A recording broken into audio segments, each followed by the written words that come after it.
What is up, guys? Welcome to Practically Christian's YouTube channel. I just left band practice and I had an amazing conversation with some people, and I had to share it. So normally I wouldn't do it on a phone, but I had to get it out there. So we're gonna go over it right now. Guys, thank you so much for subscribing and liking the channel. I apologize about the lighting. I apologize about the camera. I apologize about the phone, but I just had this conversation with some members of my church and I have to share it with you. It's literally life-changing. So we have this series going on at our church, Lincoln Park Community Church in Flint, Michigan, talking about make the change. And the idea behind that is that we as a church don't want to just preach about doing something. We don't want to preach about the good deeds. We don't want to just talk about it. We actually want to be about it. And we want our congregation to be about it as well. And so we came up with this series called Make the Change. And the overarching theme of this series is contentment. And this is the conversation that we had at band practice today, worship practice today, was the theory of contentment. The Bible tells us to be content with what we have because God will never leave us and he will never forsake us. And this is like the key, this is the literal key to happiness, to financial freedom, to whatever it is that you want in life, is being content with what you currently have. And if you are, here's why this is such a huge deal, and I had to share it with you. Sorry, I keep looking all over the place, but here's why this is such a huge deal, and I had to share it with you right now. This is why this is so absolutely profound, and it's never thought about this way.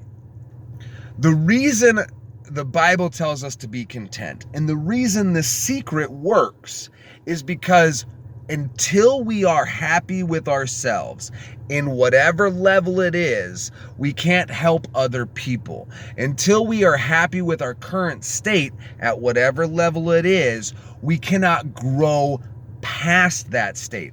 It's the same thing as forgiveness. Contentment literally is the same thing forgiveness. The Bible talks about all the time about us needing to forgive. Forgiveness isn't for the person you're forgiving. Forgiveness is for you. And it's so that you can move past that. It's so that you are no longer a victim of whatever that circumstance is. And that's the same with contentment. If you're having financial problems, the first step is to be content with where you're at. Now, that may mean that you have to make some changes to get to being content. That may mean that you have to balance your budget so that you can get to being content. That may mean any number of things to get there. But the first step is you have to get to content.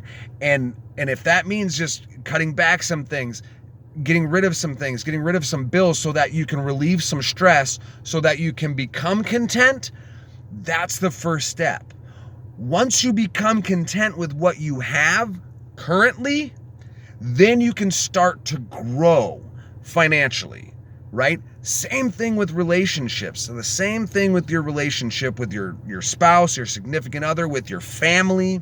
Once you recognize that what you have is what it is and you become content with it, then you can come from a place to working on that relationship. So if you're having a problem in your marriage, or you're having a problem with a family member or anything like that, the first step is to make sure that you're content with yourself and that you're content with the relationship at its current state, right? So maybe that means somebody's not involved in your life. Sorry about that. Maybe that means somebody's not involved with your life that you want to be involved with. You need to get content with that. You need to get okay with that. And you need to be literal and about being content with it. You can't just say, yeah, I'm okay with it. You need to make sure that you're actually okay with that person not being in your life. Once you are okay with that, then you can work on getting that person in your life, because then you can come to them from a spot of being okay with yourself. Same thing with your health. You're not happy with how much you weigh. You're not happy with how much you look, or how much you look. That's ridiculous. You're not happy with how you look. You're not happy with your clothes not fitting right. You're not happy with, whatever it may be, some health issues that you have. You have to get to a state of content before you can grow. I had to share this because this literally is the key to everything that you want. The key. If you can find out how to actually get content, then you can grow. Then you can move forward. Then you can get more. But the Bible is very, very clear about that. God says that if you are not a good steward with what you have, if you do not do well with what you have, He will not entrust you with more.